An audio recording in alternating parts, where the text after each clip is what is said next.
yang berantakan. Saya Almanda Eka Cahyani dengan NIM 25031864021 dan teman saya Naya Syafira dengan NIM 25031864053. Di sini kami akan membuat video penjelasan tentang infografis yang telah kami buat dengan judul Analisis Pengaruh Kebijakan Fiskal Terhadap Interest Rate, Saving, dan Investment di Negara Singapura menuju SDGs 8, di mana SDGs 8 adalah pekerjaan layak dan pertumbuhan ekonomi.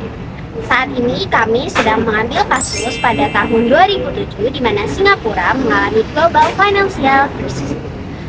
Selamat menonton! Oke, jadi di sini aku akan sedikit menceritakan bagaimana krisis yang dialami oleh Singapura pada saat itu. Tepatnya, pada periode 2007 hingga 2009, perekonomian dunia mengalami krisis yang dikenal dengan Global Financial Crisis. Krisis ini dipicu oleh masalah subprime mortgage yang terjadi di Amerika Serikat. Kemudian, krisis ini diperparah dengan runtuhnya Lehman Brothers di Amerika Serikat pada tahun 2008. Lehman Brothers merupakan bank investasi terbesar keempat di negara Amerika Serikat. Tentu, dampak dari krisis ini sangat dirasakan oleh negara Singapura. Bahkan negara Singapura menjadi negara pertama di Asia Timur yang mengalami resesi besar. Banyak perusahaan yang mengalami kesulitan keuangan sehingga melakukan pengurangan tenaga kerja, pemotongan upah, pembukuan perekrutan, serta pengurangan jam kerja. Jika dilihat dari data ekonomi, real interest rate negara Singapura pada tahun 2007 terlihat sangat rendah bahkan mendekati negatif. Hal tersebut disebabkan oleh tingkat inflasi yang meningkat lebih cepat dibanding dengan kenaikan suku bunga nominal. Tentu, hal tersebut mencerminkan ketidakstabilan ekonomi negara Singapura pada saat itu sebelum puncak krisis di tahun 2008. Situasi tersebut membuat pemerintah harus mengambil langkah kebijakan untuk menangani ketidakstabilan ekonomi tersebut. Nah, selanjutnya kita akan membahas tentang kebijakan apa sih yang diterapkan oleh pemerintah Singapura untuk menghadapi krisis ekonomi global pada tahun 2007 hingga 2009.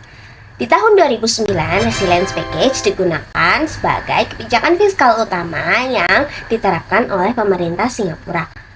Paket kebijakan ini merupakan bentuk stimulus fiskal ekspansif dengan nilai sekitar 20,5 miliar Singapura dolar yang bertujuan untuk menjaga stabilitas ekonomi, mempertahankan lapangan pekerjaan, hingga mendukung aktivitas bisnis di era perlambatan ekonomi global.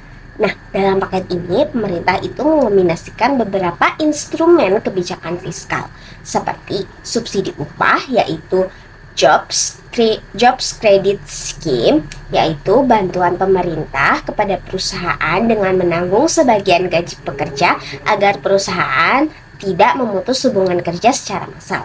Yang kedua, ada memberikan keringanan pajak bagi perusahaan guna membantu arus kas dan mendorong investasi tetap berjalan di masa krisis. Nah, di sisi lain pemerintah juga meningkatkan belanja publik, di mana pemerintah tetap memberi proyek-proyek infrastruktur dan program dukungan ekonomi lainnya untuk merangsang permintaan agregat dalam perekonomian. Nah, melalui kebijakan tersebut, Resilience Package ini berperan penting dalam membantu Singapura untuk memitigasi dampak krisis global serta mempercepat proses pemulihan ekonomi. Berdasarkan data dari World Bank, terdapat 3 unsur atau 3 indikator yang dapat kita lihat bagaimana 3 unsur ini tuh saling mempengaruhi, yakni yang pertama ada real interest rate, gross saving, dan foreign direct investment. Ya, tentunya 3 unsur utama yang saya sebutkan di depan tadi itu sangat saling mempengaruhi. Yang pertama ada real interest rate. Pada grafik terlihat pada saat itu real interest rate di negara Singapura sangat rendah. Tentu, real interest rate yang sangat rendah ini membuat biaya pinjaman lebih murah bagi perusahaan dan investor. Kemudian yang kedua ada tingkat bunga atau gross saving yang pada data terlihat sangat tinggi, bahkan mencapai setengah dari GDP. Tentu tingginya tingkat tabungan ini mencerminkan bagaimana ketersediaan dana pada sistem keuangan yang dapat digunakan untuk kegiatan investasi.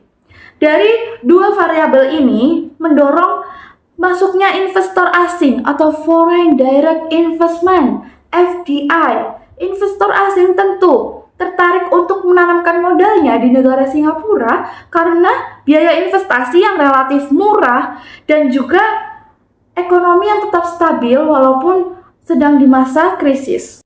Nah, kemudian dampak kebijakan terhadap SDGs. Jadi, kebijakan fiskal yang diterapkan oleh pemerintah Singapura ini juga berkontribusi loh terhadap pencapaian SDG 8, yaitu Decent Work and Economic Growth, di mana tujuan pembangunan berkelanjutan yang berfokus pada pekerjaan layak dan juga pertumbuhan ekonomi. Dampak kebijakan tersebut antara lain yang pertama, membantu menjaga stabilitas lapangan kerja sehingga risiko pemutusan hubungan kerja dapat ditekan. Yang kedua, mendukung keberlangsungan usaha dan investasi melalui keringanan pajak dan bantuan pembiayaan. Yang ketiga, meningkatkan permintaan agregat melalui belanja pemerintah dan proyek infrastruktur. Dan yang keempat, menjaga produktivitas serta daya saing ekonomi. Nah, melalui langkah-langkah ini, kebijakan fiskal tidak hanya membantu pemulihan ekonomi jangka pendek, tetapi juga mendukung pertumbuhan ekonomi yang lebih berkelanjutan.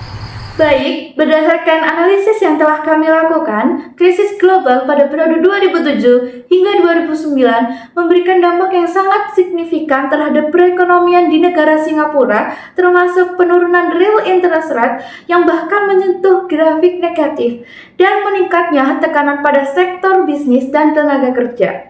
Tentu, untuk menangani ketidakstabilan perekonomian pada saat itu, pemerintah di negara Singapura menerapkan kebijakan fiskal, di mana kebijakan fiskal ini diterapkan melalui Resilient Package. Resilient Package ini berfokus pada subsidi upah, keringanan pajak, dan peningkatan belanja pemerintah. Yang pada akhirnya, kebijakan fiskal ini berhasil membawa Singapura bangkit dari ketidakstabilan ekonomi dan tetap mampu mempertahankan lapangan pekerjaannya dan juga mampu mendorong pemulihan ekonomi pasca krisis. Nah, teman-teman, tentunya ke depan pemerintah baik di Indonesia maupun di luar negeri perlu terus memperkuat kebijakan fiskal yang adaptif dan responsif terhadap kondisi ekonomi global. Nah, beberapa rekomendasi yang mungkin dapat dilakukan antara lain yang pertama yaitu meningkatkan investasi pada sektor strategis dan infrastruktur. Kemudian yang kedua, memperkuat dukungan terhadap sektor usaha dan tenaga kerja saat terjadi krisis. Dan yang ketiga, menjaga stabilitas sistem keuangan untuk menarik investasi jangka panjang. Tentunya dengan kebijakan yang tepat, perekonomian dapat tetap berjalan stabil dan mampu menghadapi berbagai tantangan global. Sekian penjelasan dari saya. Dan juga saya, terima kasih sudah menonton.